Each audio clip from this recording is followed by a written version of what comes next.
बिस्मिल्लाहिर्रहमानिर्रहीम। अस्सलाम वालेकुम।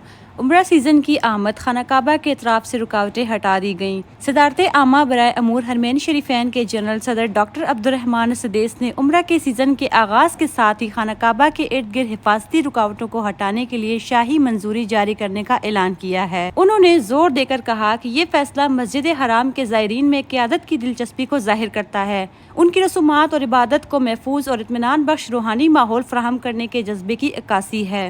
उन्होंने मजीद कहा कि सदारत आमा मस्जिद हराम में काम करने वाले तमाम शोबों के साथ मिलकर काम कर रही है ताकि आने वाले दिनों में उम्रा ज़ायरीन को बेहतर खिदमात फराहम की जा सकें।